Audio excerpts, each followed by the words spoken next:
let me introduce our host for tonight, and she will introduce our speaker. It's really fun to welcome Cara Platoni to the stage here for the third time speaking at the interval. The first time she spoke about her book, We Have the Technology, which I highly recommend. It includes a chapter on Long Now and our 10,000-year clock and some interviews of Long Now folks. The second time she came and talked about scurvy. We had a night discussing the science and history of scurvy. So as you can see, we're eclectic, Cara's eclectic. It really fits. Cara Platoni is a science reporter who actually has traveled around the world interviewing biohackers, scientists, virtual reality pioneers, and in writing her book, she's a lecturer and assistant dean for students at UC Berkeley's Graduate School of Journalism. Please give a big round of applause for your host tonight, Cara Platoni. Thanks, Michael. Thanks. Whew. Okay, let's see. I'm on. I'm good. Hello, everybody. Thank you for coming out on a school night. I hope your gums are in great health. That's what I learned from Scurvy Night. All right, so let me introduce tonight's guest of honor. So Esther Dyson has devoted her life to discovering the inevitable and promoting the impossible. Beginning in the 1980s, she was an important commentator on emerging technologies with her monthly newsletter, Release 1.0, which ran for 25 years, and led to her 1996 book, Release 2.0, A Design for Living in the Digital Age. During the 90s, she was chairman of the Electronic Frontier Foundation. You all can cheer as much as you want. Yeah! And at the end of the decade, she was the founding chairman of ICANN, the Internet Corporation for Assigned Names and Numbers. More recently, Esther has been a successful investor, board member, and advisor to dozens of companies with a particular focus on health and technology startups. These include 23andMe, Flickr, Square, Evernote, Meetup, Prognos, and she's sold companies to Microsoft, Yahoo with a silent exclamation point, Symantec, Apple, Google, Facebook, and Uber. So Esther spoke at the Long Now seminar series all the way back in 2005 when she shared the stage with her father, the physicist Freeman Dyson, and her brother, the author George Dyson. So her current focus and our focus tonight is on a 10-year nonprofit project she started called Wellville. It was launched in 2013, and so tonight we're going to talk about how long-term thinking applies to healthcare. So please join me in welcoming Long Now board member and founder and chairman of Wellville, Esther Dyson. Thank you. Hello.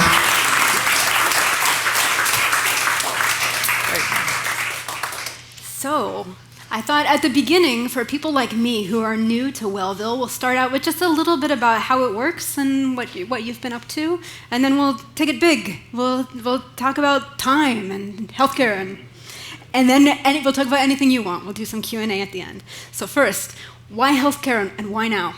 Okay, so just one other introduction.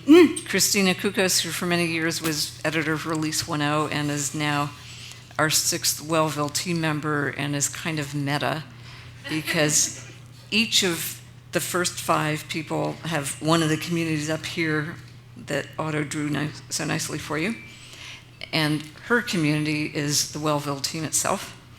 Then there's Brad Perkins, who's one of our advisors and has worked at the Center for Disease Control and Human Longevity, Inc., which is Craig Venter's company, and has his own company called Sapiens Data Systems. And Jeff Domland, who is our team member who works in Spartanburg, South Carolina. Okay. So if the questions get too hard, we'll... Yeah, we'll do an all play. Yeah. So sometimes when I think about healthcare, I tend to think about either the giant picture, the national picture, which is Affordable Care Act, whatever Congress is doing to the Affordable Care Act, large insurers, or I think about the really small. I think about kind of interesting things that are going on in personalized medicine, health metrics tracking, kind of optimizing your own health.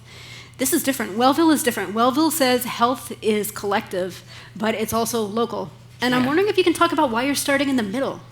Okay, so basically, I was a journalist. I studied economics, and I did all the stuff you heard about.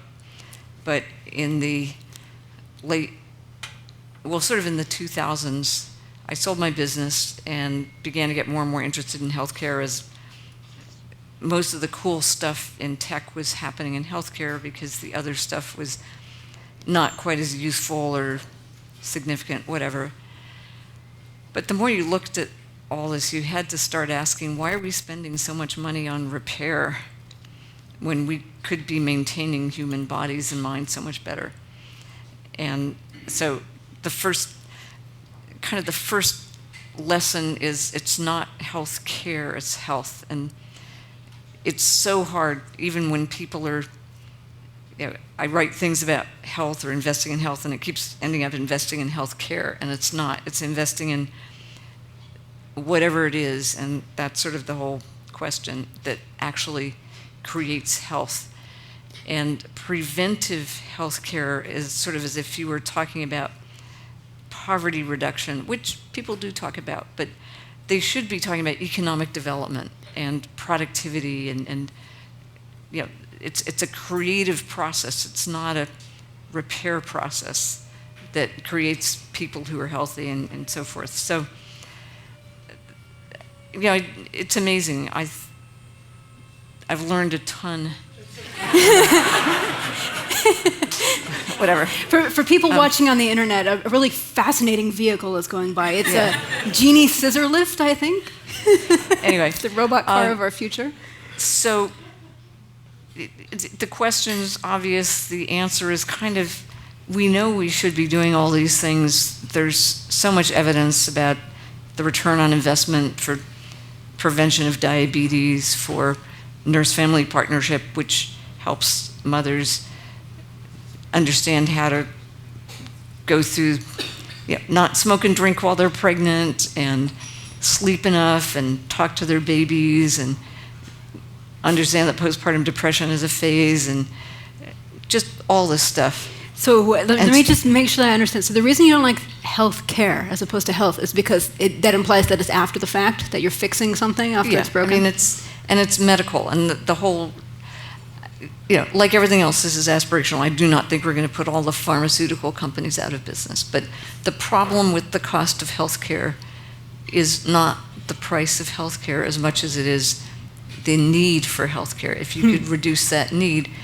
first, it would be much cheaper, but second, you'd have all these healthy people running around being happy and productive and singing all the time. Wouldn't it be nice? So you put them out of business on the front end, is what you're saying? Yeah, I mean, when I was first thinking about this, I interviewed a guy called Charlie Silver, who created the website Real Age. Who's run into Real Age? Actually, I remember Real Age. Yeah, it's basically a cheesy... Yeah, we can share. Its business model is selling vitamin supplements, but it's probably done a lot of good for people's health by making them answer questions about, do they have a pet? How do they communicate with their partner? How much do they sleep? All these things. And he ended up selling it to Hearst, which then sold it to ShareCare. But does anybody here know who he sold his first business to? Jiffy Lube. For real. It was car maintenance. Wow. And why don't we do for our bodies and our minds what we do for our cars? So you guys remember Real Age? You would type in all of these things. I would lie blatantly about how often I exercise and how many vegetables I ate, and then it would say your real age is 27, and then you feel fantastic. And you could fudge the answers, but you knew you were doing that, and it would make you want to. Okay, so let's talk a little bit about Otto's beautiful drawing. So these are the 5 Wellville cities. Communities. Communities. Yeah. Health, not health care. Communities, not cities. $5 each time. Journal that. Oh, God. This is real-time editing. All right, so tell us a little bit about why these 5. Was the idea 5 that had lots of things in common, or they're each their own sandbox? So it originally began 2013. I talked to Peter Diamandis, and I had been on the judging panel for the Healthcare X Prize, which ended up not happening.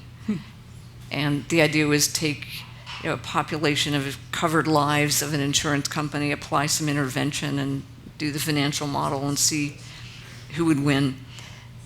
for a bunch of reasons, it didn't happen. And I asked Peter, would you mind if I just kind of lightly said this is kind of like an X Prize for health as opposed to care?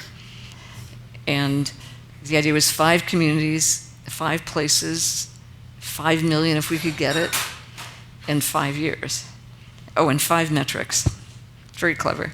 And I thought somebody should do this. I was going to give a talk saying, somebody should do this. Well, so I gave a talk, said I would do it, and then I had to figure out how.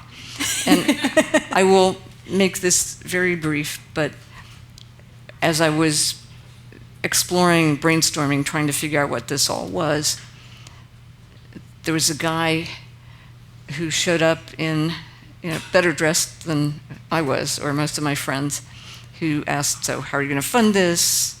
What are you going to measure? How are you going to pick the communities? All these awkward questions.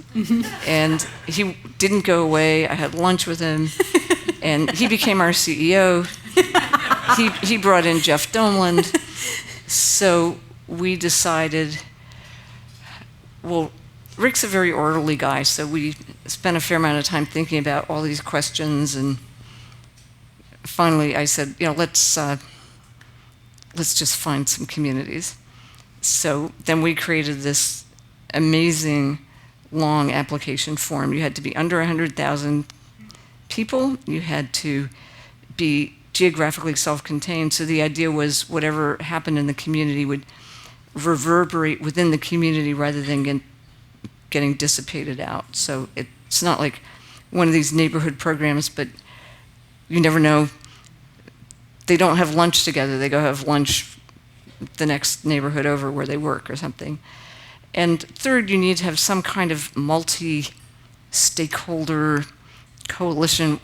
There needed to be some body that was applying, that was already trying to do something with the community's health. So it wasn't, we're going to find 5 communities and a nice white lady's going to show up and tell you how to live. It was much more, we're going to give you coaching to do what it is that you want to do, but we'll help you do it smarter, we'll help you find funding, but we're not going to give you money, and we're not going to charge you. So is it kind of like a business accelerator model? Or? Not really. It's sort of in situ. I think of it more as an executive coach or a gym coach.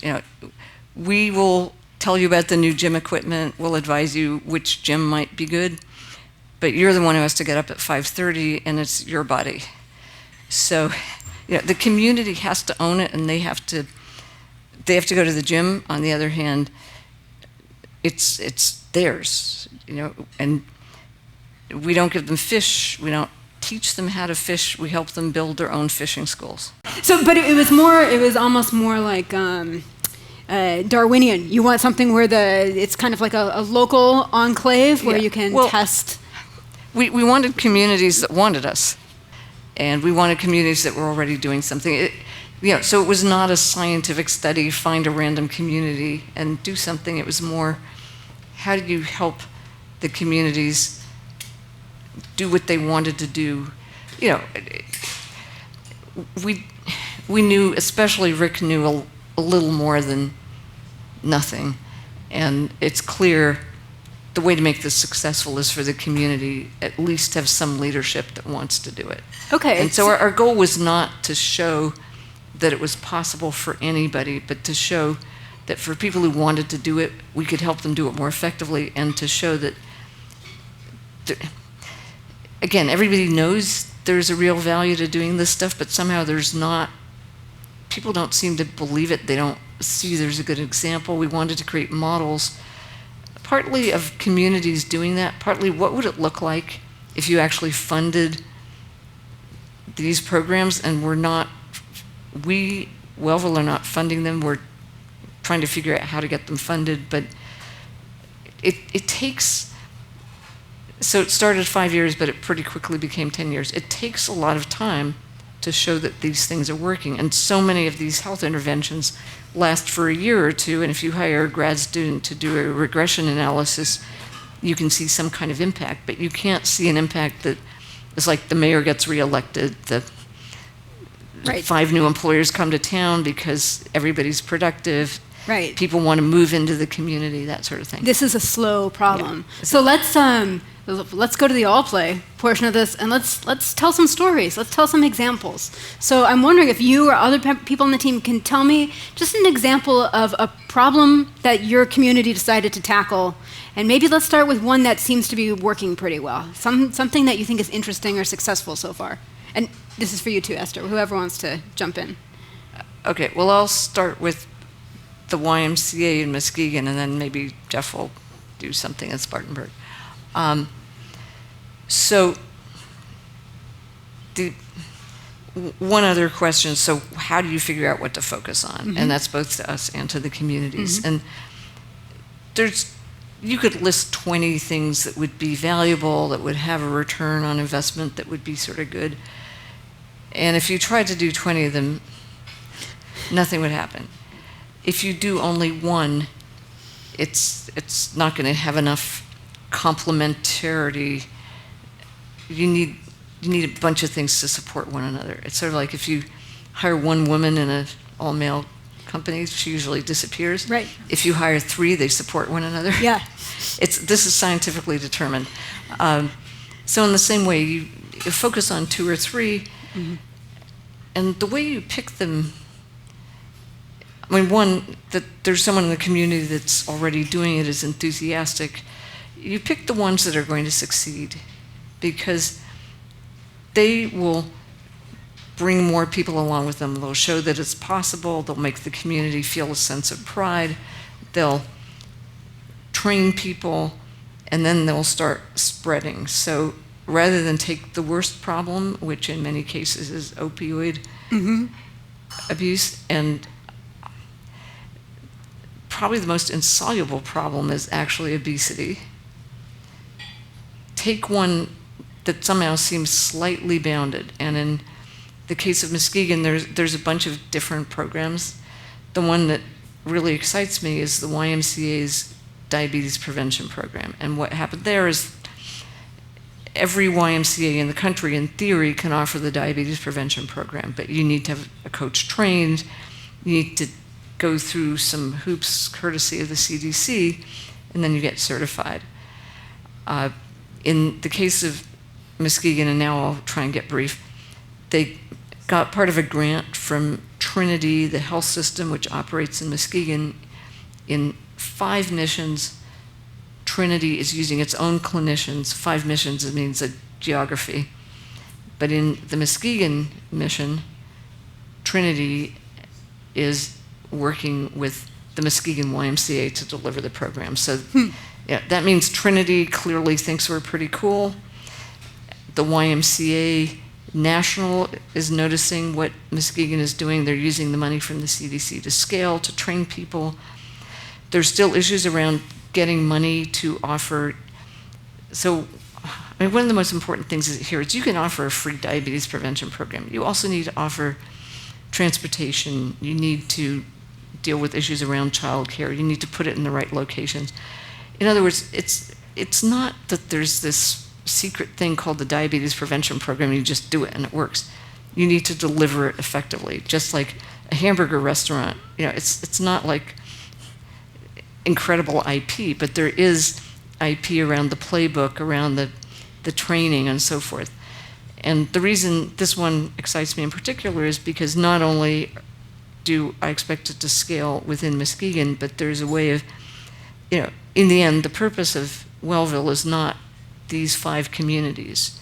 The purpose of Wellville is using these 5 communities to spread and scale what they're doing. And so we have aligned goals with the communities, but they're not the same. We want to use the communities, and the communities want it for themselves. And so at the end of the 10 years, we hope a lot of things will spread, but right now, the fact that the YMCA could help spread some of this before the end of the 10 years is also exciting. So the idea is you want to put the service where people are already going. It's not a place where you necessarily go for medical care, right? And they're now getting referred. So this is just local. It's not like we're a Walmart partner, but the 2 local Walmarts are referring people. They have wellness days, so they test people for pre-diabetes and they refer people to the Y. Mm-hmm. So it's stuff like that. It's very tangible and local and blocking and tackling, but there's still this sort of scalable, repeatable element to it. Okay, so if I'm going to the Y to swim or childcare or whatever it is, then I can get screened there. What else would I find at the YMCA? Well, right now they also have something called Livestrong for cancer survivors. I mean, the YMCA is a really interesting operation, and it's, again, the one in Muskegon is doing a lot more of this than most. This is not a mean thing about the Y, they will agree with it, but so many Ys are more focused on selling memberships to upper middle class people to pay for their buildings. And the one in Muskegon, for a bunch of reasons, lost its building, so it's much more focused on community service. So the idea really is, cool. if it works there, then you scale it to other communities like that. You spread it, yeah. Okay, good. But we also need to scale it within Muskegon, because they have 180,000 people. They actually were slightly larger than the 100,000 limit. And that means probably 30 or 40,000 people with prediabetes. Wow, really? Yeah, Wow. it's scary. Okay, good. Anybody else on the Wellville team have a favorite project? Yeah, favorite project. Yeah, I work in Spartanburg, South Carolina, and one of the initiatives there involves some innovative financing mechanisms. So one of the other I think primary goals of Wellville is to establish some replicable models around how to pay for things. And in the case of Spartanburg, they have a suite, call it that, or a collection of 9 interventions that are going to be available to all parents of the 650 some odd babies that are born in the city limits every year. And these involve things like teaching mothers how to be a mother, and nurse-family partnership that Esther mentioned before, and a few other initiatives. And the idea is that by the time a child reaches the age of 4 or 5 years old, that they're well prepared for kindergarten. And we know that children who are well prepared for kindergarten end up performing better in 3rd grade, and then in 6th grade and 9th grade, and presumably they're better citizens. And in the long run, they end up costing not only the healthcare system, but the education system, the juvenile justice system, a lot less money. So one of the financing innovations involves better understanding what those savings exactly are for a population within a geography, getting investors to pay for the programs that will, or the initiatives that will improve the child's outlook with these programs, reap the savings at the end of the term, and return something to the investors. That involves getting payers to commit to paying back the investors. And in the case of Spartanburg, the payers are the city government, the school system, and the hospital. Or by the way, Esther has been using the term health system. That's sort of what we now call hospitals. Hospitals aren't standalone buildings anymore, they're health systems. So anyway, the health system in Spartanburg is one of the 3 payers. So that's in the stage of the game where those transactions are being structured, so that payers are being approached with contracts, investors are being wooed. This is a phase of the initiative called the transaction structuring phase. I'm sure a lot of you know about what that is in other contexts. And they've already gone through the feasibility analysis, and it's been determined that yes, this could potentially work, provided that investors and payers are willing to step up. Fortunately, in Spartanburg, there are enough committed, there's enough capital that's committed to improving the outlook of the city, and the payers seem to be willing. So it's really sort of a matter now of dotting I's and crossing T's, and the outlook looks pretty good. But this sort of financing model is similar to what Esther was talking about with DPP. This could be a model that could be replicated in other communities. Not the exact model, but the theory, the concept of this pay per performance, or that's a name that it often goes by. Okay. So that's something going on in Spartanburg. Good. Esther, how about something that hasn't worked so well? Okay, I'll do that, and then I'd really love to talk about children in long and short term. Okay. So one of the mistakes I made was in Muskegon earlier on. I was talking to somebody who was doing a flu vaccination program, and I thought, that's really great. That's simple, a quick win. And it was not that simple. It's really hard to persuade people to go get vaccinated. Nobody in Muskegon was that interested in doing it. And we were working with Walgreens and various other people, but it had no real local champion. And we probably got a few hundred extra people vaccinated, and it just was fizzled. So it wasn't a quick win, it was a quick loss. But it was clear, don't do something that doesn't have a local champion. Don't do something that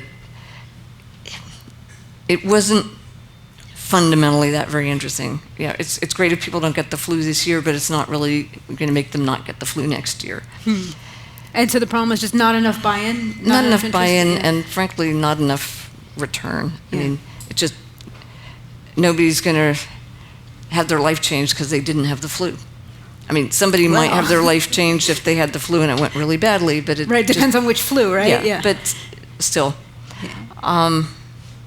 So the thing I wanted to talk about, if you would ask me, bring it, lay it on me, was so like everyone, and perhaps slightly earlier than some, started noticing not so much the opioid crisis, which is white people dying, but the problem of addiction and just how widespread it was, and it clearly was getting more widespread.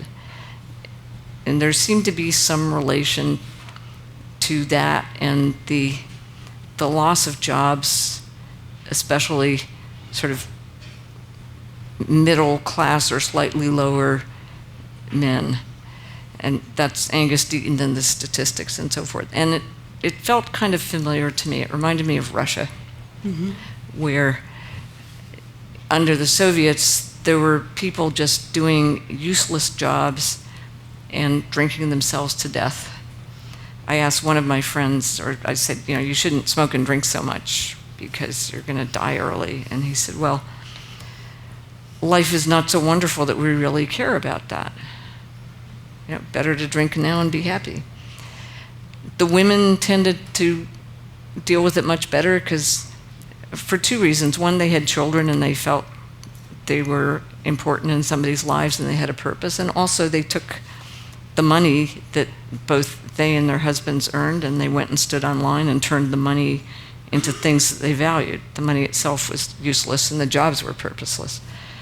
So I started reading about addiction, and if anybody wants, there was Gabor Mate, there was Maya Solovitz, who wrote a book called The Unbroken Brain, I think, why addiction is not a character defect. She said it was a learning disorder. And then I read the book that I thought made the most sense, called The Biology of Desire, by a guy called Mark Lewis. And he really said that it was learning from disorder. In other words, if you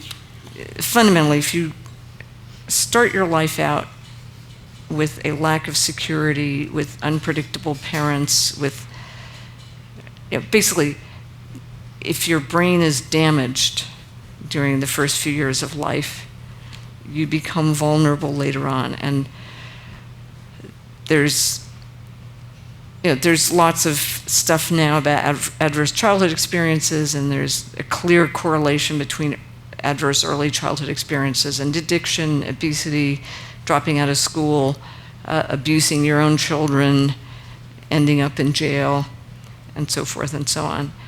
So Mark Lewis, who is himself, was formerly addicted, tells the story of 5 people. And towards the end, he says, I don't really know what my next book is going to be about, but one way or another, it's about time and, in a sense, foreshortening.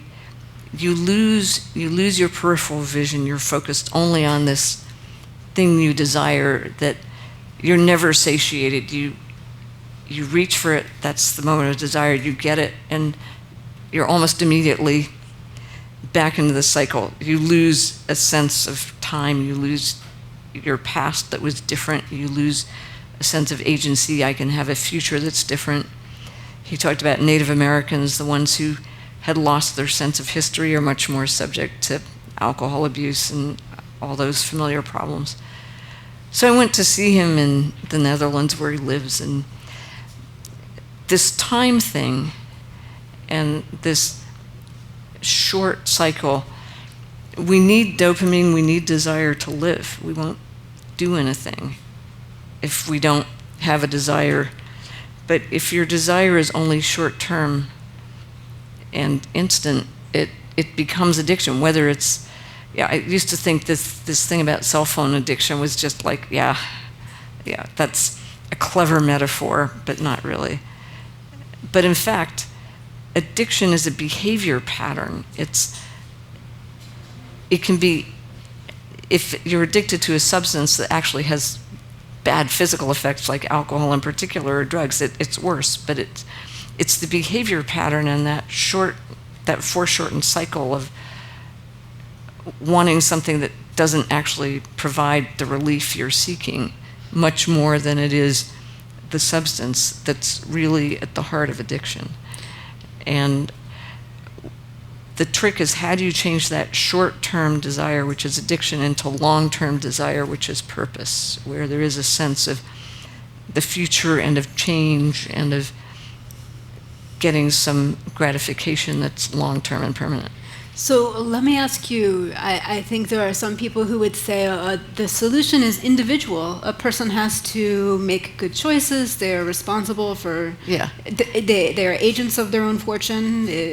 Addiction is a moral failing, personal responsibility. And then there are other people who would say, no, it's a structural problem. It's a collective problem, right? People may not have choices. All of their choices may be bad. Their environment may be constraining their choices. Right, and they're not making a stupid choice. If you have no job, why not go out and get drunk? You'll feel better. Or why not, if the only job in your community is to deal drugs, then you'll deal drugs, if it's the most lucrative thing, right? Yeah, if and that's different from addiction. I mean, the best drug dealers are not addicted. Right. They're smart business people. But the point is that your environment gives you a certain set of choices. Yes, right. And that goes not just for addiction, you can only make the choices that you have to make. And so, no, I think, you can get into long discussions, but fundamentally, how many of you are AI people? You need a better training set for infant brains. We train our AIs. We need to figure out how to train our children's brains, not with rote training, but train them that your mother loves you and that life is not totally secure, but your parents love you and they'll take care of you, and you need to give them a sense of security so that they can trust in the long term. In a sense, addiction is you've lost trust in everything but this immediate short-term source of solace. But what if that's just not forthcoming from the parents? What if the parents are never going to be able to provide that? If they're never able to provide it, So we're not going to fix all of society's ills, but And you can't waltz into any of these communities and say, we're going to train all the parents because you're really bad parents. Yeah, I would imagine that would have a terrible result. On the other hand, one of the things that I like about the diabetes prevention program is it's not simply, here's a set of menus for what you should eat. It's very much, it's how to think about food, it's how to cook, it's how to feed your body and look at food as a source of energy and health, but not as a source of comfort. Mm-hmm. It's how to feed your family, how to have dinner together and talk to people while it's kind of a lightweight Trojan horse. There's also other programs like Nurse Family Partnership that are much more focused on at-risk young mothers. There are sort of couples counseling. Again, some people should not be married to one another. Some people should probably not be married at all. And some people have kids, and so you need to deal with reality. But there are ways to reach the parents, and there's a bunch of problems, including many people who have substance use problems. They're also parents. So you need to deal with different parts of it through different programs, but the ones I mentioned are some of them that will solve some of the problems, some short term, like Nurse Family Partnership dramatically reduces things like fetal alcohol syndrome and so forth, and others of them take longer to have an impact.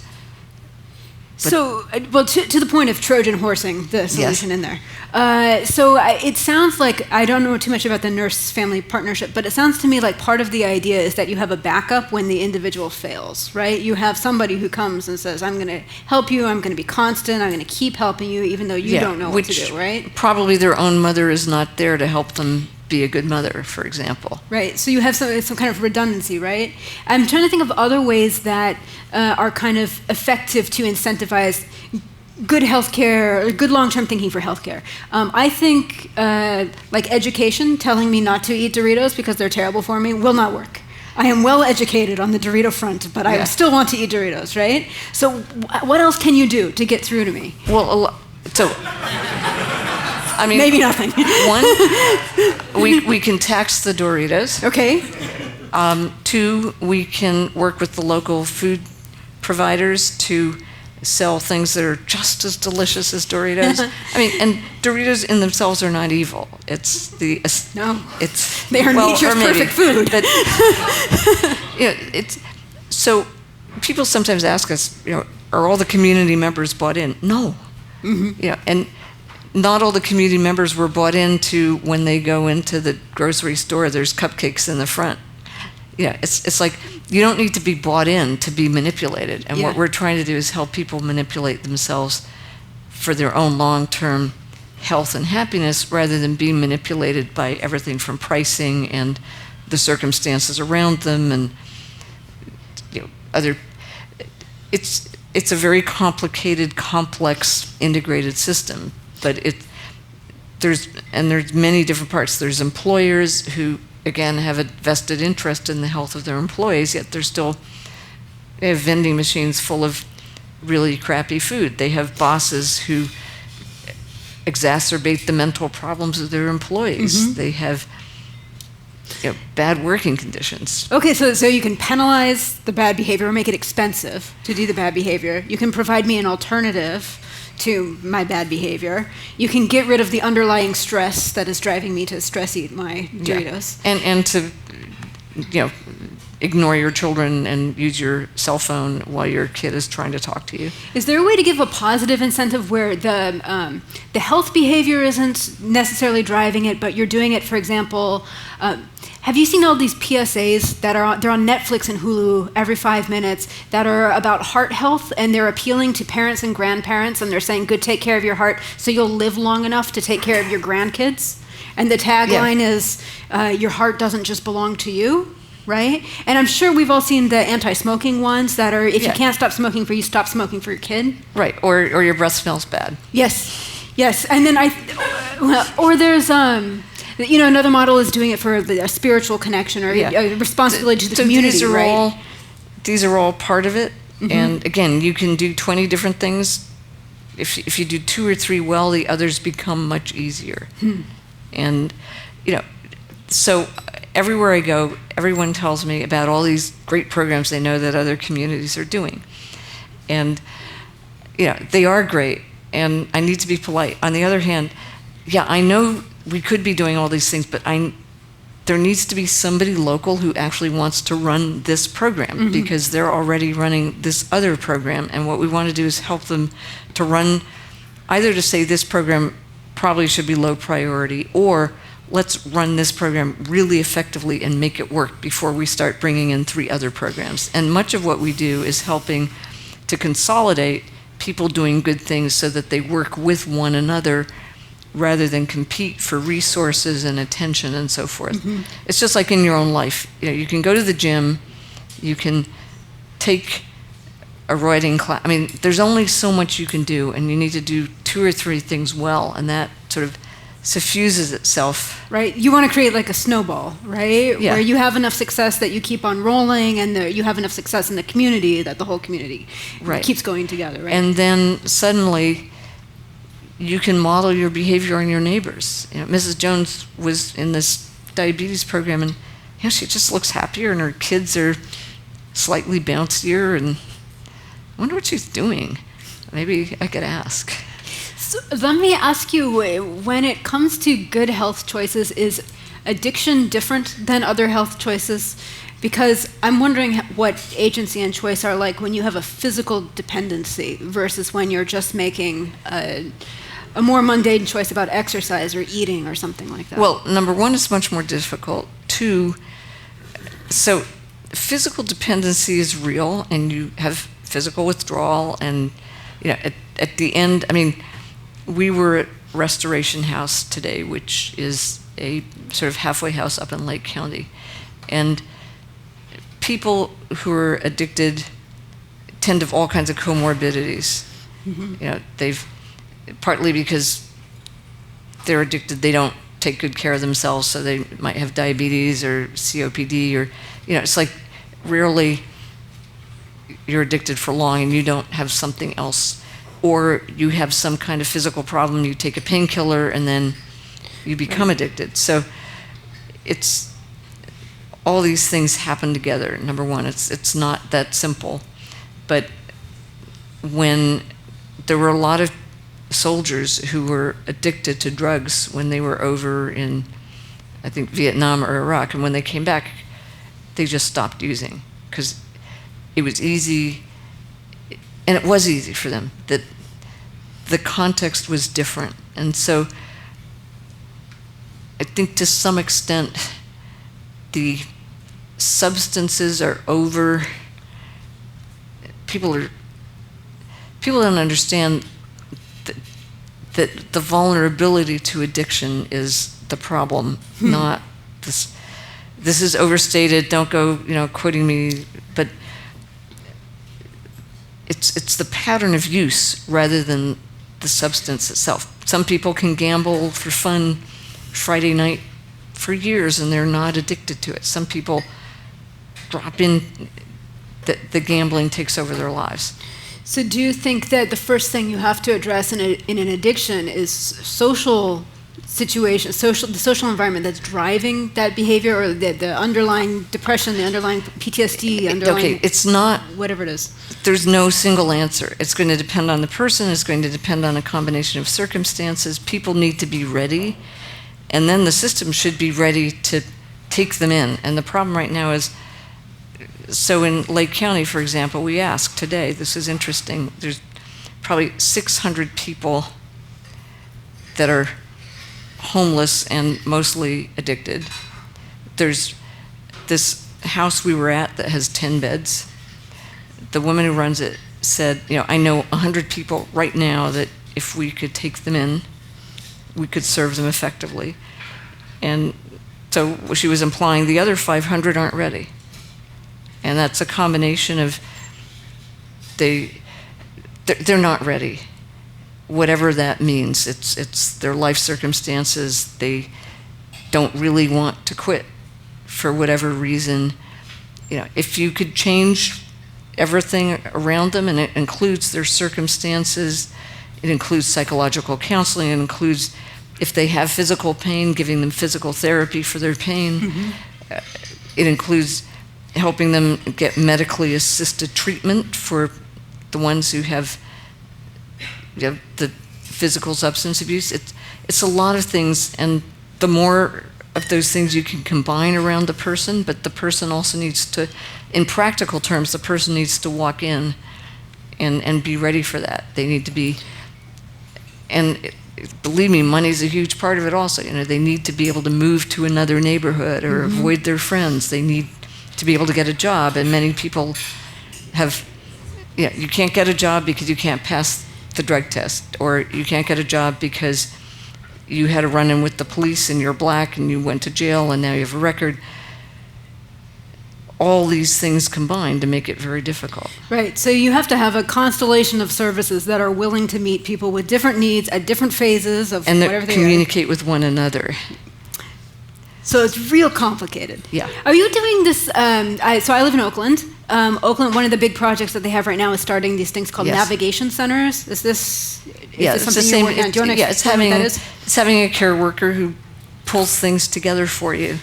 And, right now there's huge, one of my favorite stories is about this panelist in Washington, D.C.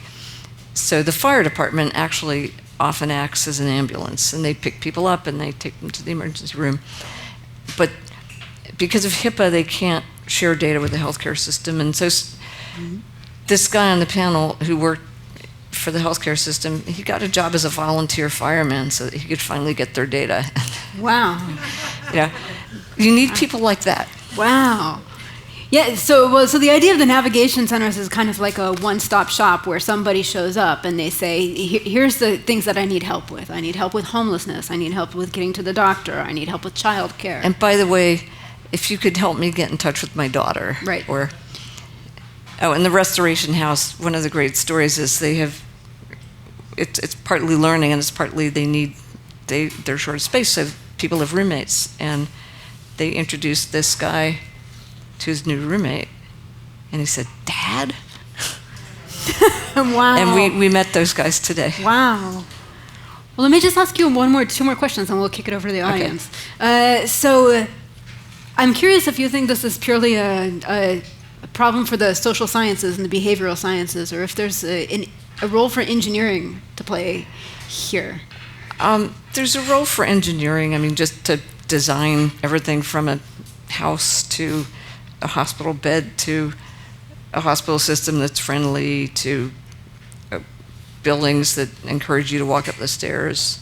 And certainly a lot of digital health tools, I think they're useful, but primarily delivered with or through people, and ideally locally with people as opposed to it's, again, the more, we're still human, we're still wet and chemical, we're not digital.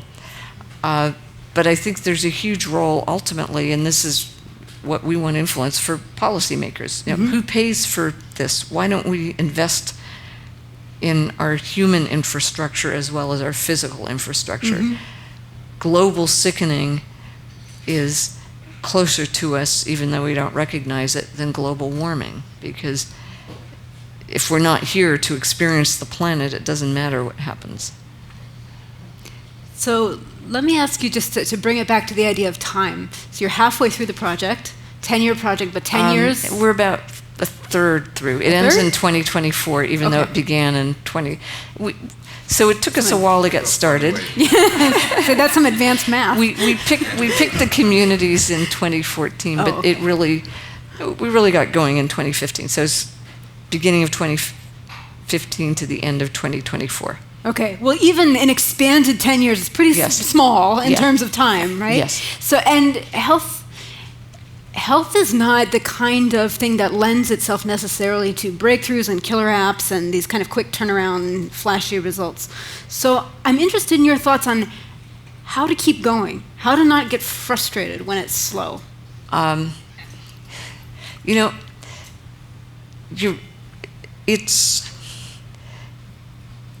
So I used to think, gee, I'm glad I'm doing this only part-time, because otherwise I'd go crazy. And now I'm more or less doing it full-time. But we're seeing things begin to happen. And there's an awful lot to do. But it is slow. You have to be patient, because you're getting people to change. You're not simply installing a new software app. Mm-hmm. But the effects are also long-term. So but yes, you do have to be really patient. It's like raising children. And at the end, you're amazed how fast it was. So 2024 is a really interesting question. We're hoping to have lots of nice scientific, quantifiable evidence and real financial returns and stuff like that, and also compelling stories. And it will certainly not be done. I originally committed to 5 years, now I committed to 10, and I say that because there's money involved and there's, that's what I'm committed to. What we'll do in 2024, we don't really know. I mean, with luck, there'll be a few documentaries that will be amazing and compelling, and President Gillibrand or somebody like that will be, if what we want to do is change collective opinion about what's worth paying for, and some of what Jeff talked about innovative financing, and what are our taxes for? They should be for investing. If there were one thing I could change about how the U.S. does its budget, it's to call spending on health investment, and then to call spending on health care as kind of like, it's spending you have to do, but it's really repair spending versus investment spending.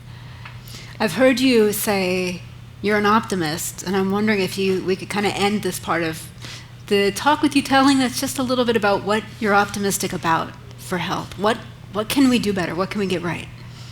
We can do everything we just talked about, really.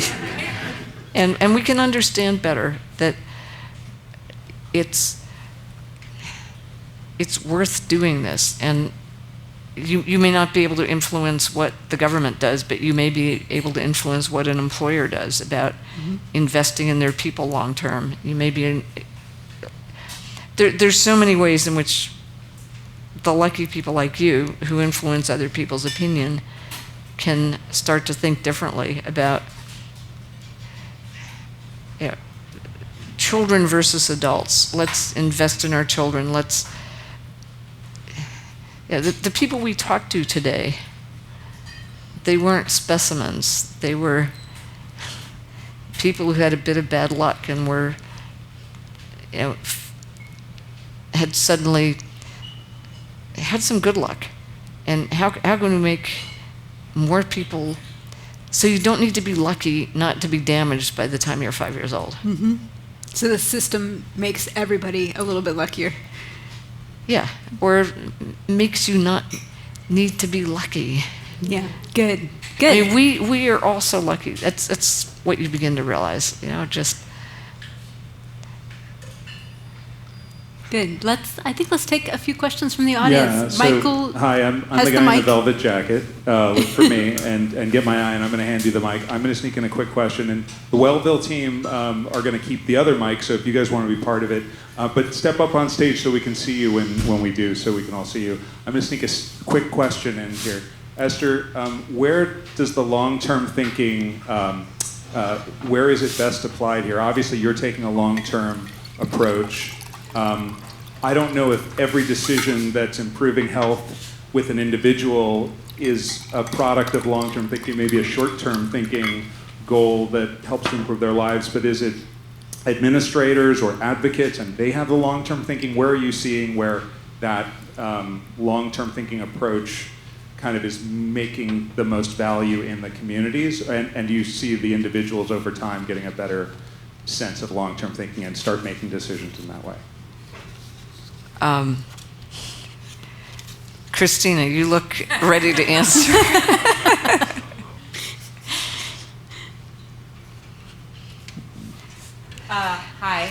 You get that for sitting in the front row. I just want to sort of repeat the question back at you. You're asking where within the communities we see that the long-term thinking actually exists right now? Is that what the question was? Where do you see the people you're working with that they have a long view and that's what's motivating them or making the program successful, or is it just that you have a long view and you get them started, but they may be doing it for more short-term things because they start to see how it's a short-term benefit? Well, I think I'm going to answer the question this way. So one of the really interesting things about the work that we're doing in all of the communities is we're trying to build really strong coalitions or collaboratives that are multi-sector across services within the communities. So not just the healthcare systems, but social service systems, the criminal justice systems, education, whoever really comes to the table in the communities. And what I find is really interesting as an observer, because as Esther mentioned, I'm not an advisor to one particular community, I'm meta. So what I find that's really interesting is when these individuals who work for institutions doing these things that are supposed to be helping and supporting people in these silos, when they come together and first of all learn that they're all facing the same issues and they're investing in some of the same, in trying to solve the same problems, all of a sudden they see that they can, all be pulling in the same direction and the load will be eased. And so all of a sudden, the sort of daily, I'm going to call it drudgery of having to help people who often are in very desperate situations becomes, you can all of a sudden sort of like, instead of looking at the next step, you can sort of look up and see the horizon and sort of really understand where it is you're going, so that seeing that spark that goes off in people's heads and seeing the value of collaborating and working together, I think is one of the more inspirational things that I've seen as an observer since I started working with the community. I'm hoping that answers your question. So I have a question about how you all, in the back, how you all balance giving nudges versus letting local champions essentially have agency. I think there's a lot of kind of orders of magnitude difference between different health interventions. So if someone comes in with something that they want to do that you think could be much more effective if they just changed it, do you try and persuade people, or do you let people just do what they really are passionate about? Do you want to do that? Or? Yeah, I'll try, but I don't think I have an answer. I think in a general sense, I'll speak for myself. I think I tend to allow them, that is someone who has an idea, to pursue that idea, a program, what have you. And there are a couple of reasons for that. One is that it may be that it will be effective. The other more important reason is that they're going to learn something. And the nature of this work is, as I think you've sort of figured out by now, it's very complex.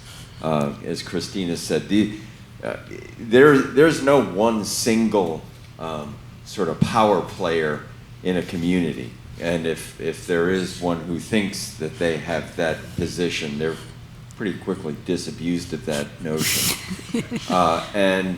And so we don't really know all of the network relationships that make a community.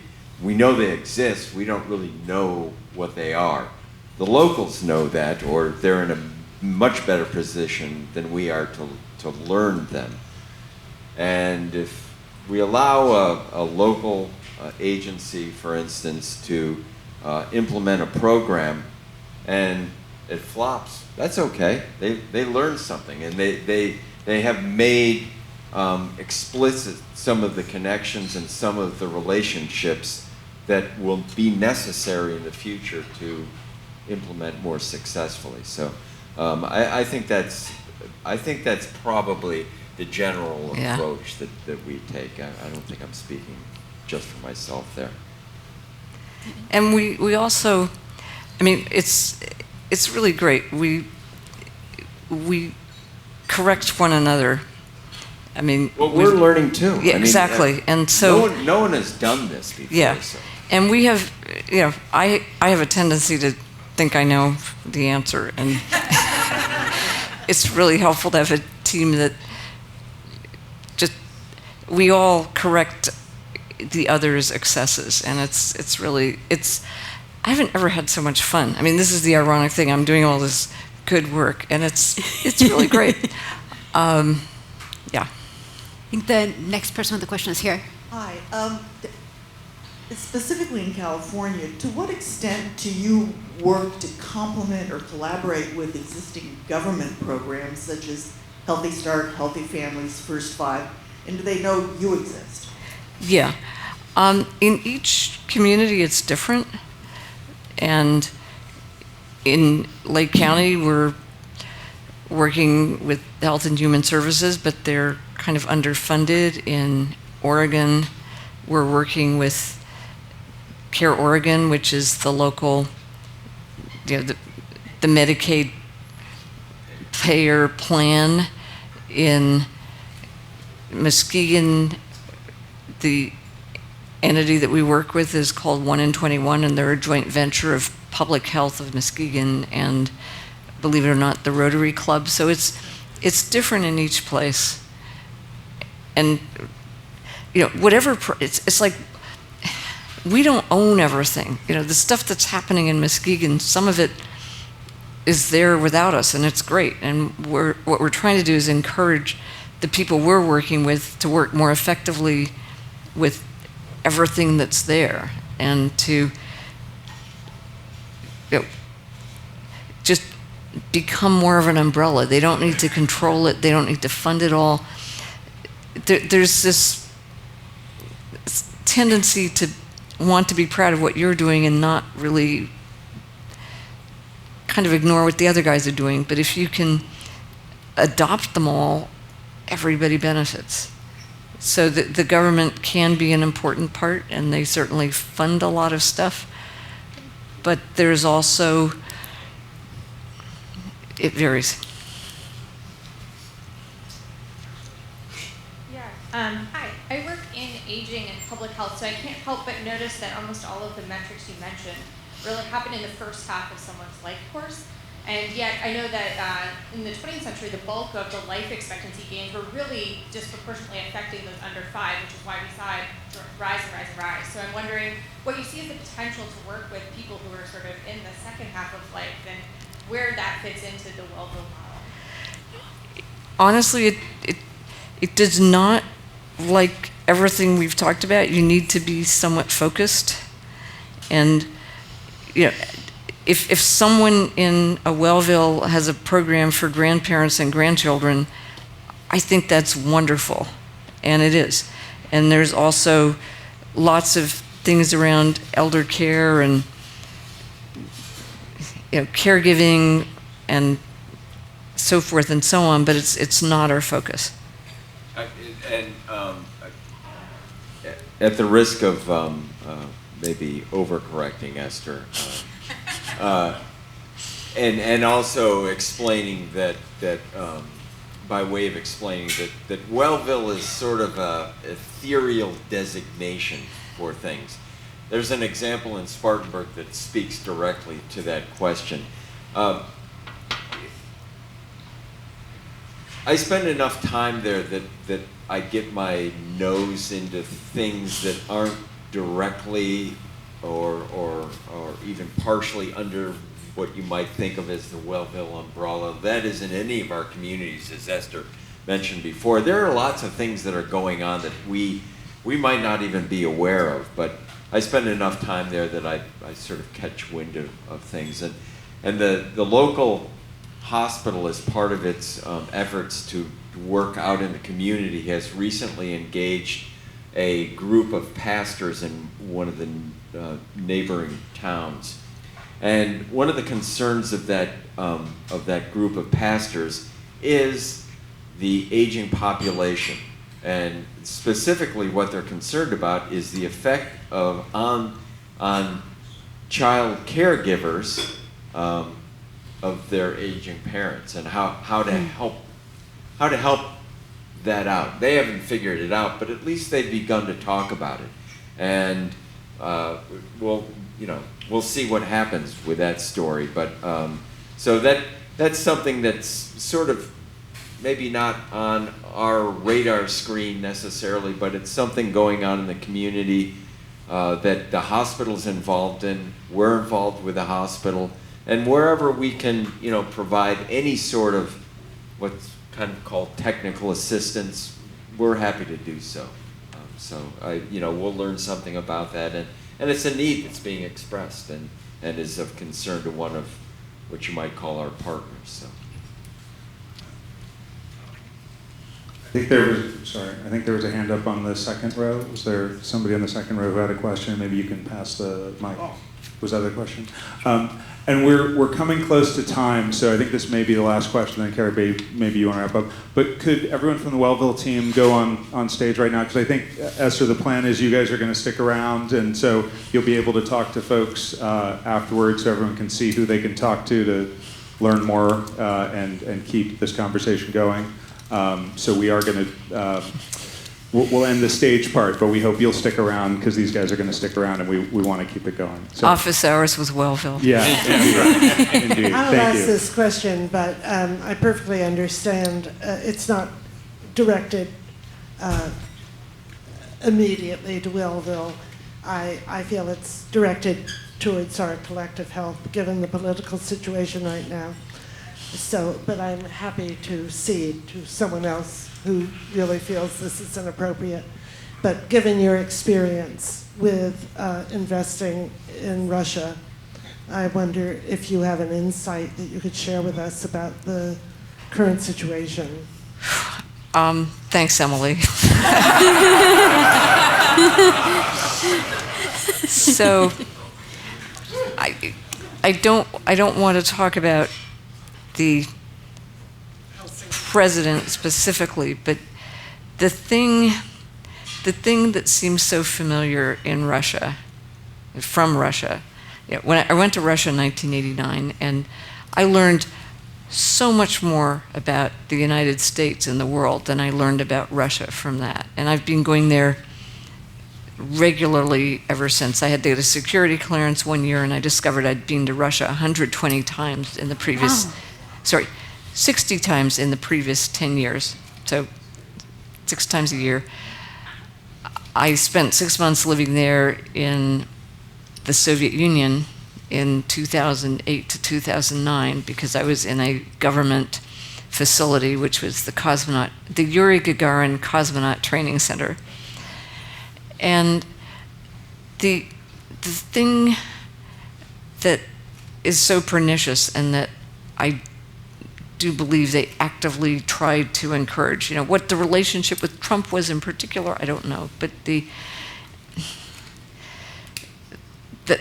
challenge is the skepticism and cynicism that is created when there's not an interest in the truth. So I talked to a Russian journalist once, and I asked her, so when you talked about the truth in Soviet times, what did that mean to you? And she said, we didn't care about the truth. That wasn't the point. If we would get a government handout, because all the handouts came from the government in one form or another, all the institutions were government institutions.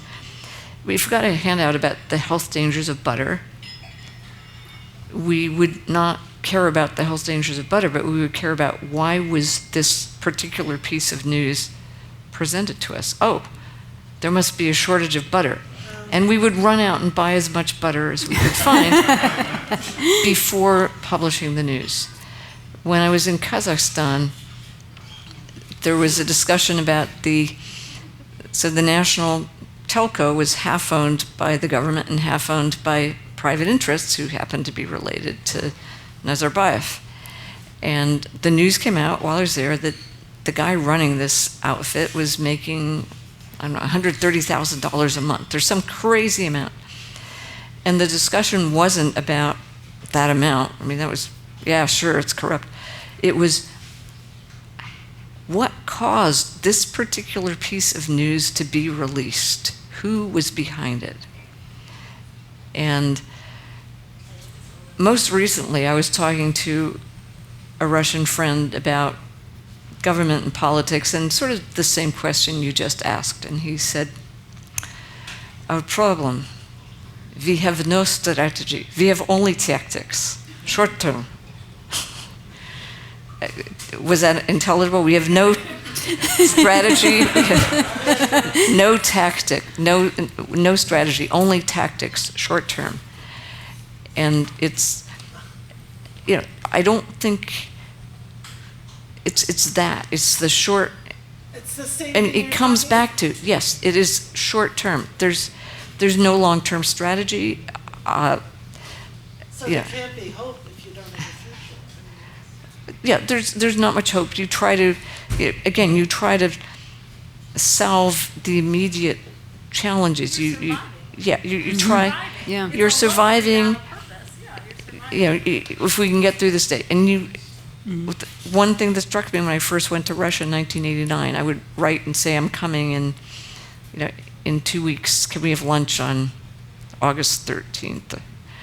And the person would say, well, call me when you get to Moscow the week before. So I would call the week before, and they would say, well, call me on Monday and we'll set it up for Wednesday. And then on Monday they'd say, call Wednesday morning, and you know, you couldn't. And I don't know whether they were looking for a better offer or they were afraid things would fall apart. But it is beginning to infect us too. We are becoming. I mean, this is the purpose of the long now, but it's getting worse in many ways. It's day trading. It's short-term charity. You know, it's give the guy in the street $2 instead of build a shelter where they can recover their dignity. It's, you know, cell phones. And so final, I know we're getting late. One of my favorite pieces of research by Deborah Estrin, who's Judy Estrin's sister. When people order online on Wednesday for Friday night, the food they order or the videos, this was back when you ordered videos, I guess, they would be healthier or more uplifting than if you picked if you went home and picked something up on the way home. You know, we do have long-term and short-term selves. We're not, and this is the challenge. How do you get yourself to manipulate yourself to make these long-term decisions? And there are all these nudge things like buy yourself a gym membership and then you've already paid the money, or buy yourself a gym membership and then every time you don't go to the gym they charge you $10, or all these clever things that, because we ourselves have these long and short-term aspects to our personality. So, All right. thank you for the question I didn't answer. All right. So before we go, I wanted to thank Esther and Jeff and Brad and Christina with the traditional thank you gift of the Long Now. This is the Long Now Challenge coin. And now you can redeem this for a drink at the bar. No, keep it for the long term. Or keep it for the long term. The legend is no one has ever redeemed it because it's that cool. So thank you very much for your talk tonight, and thank you everybody for coming out. Thank you.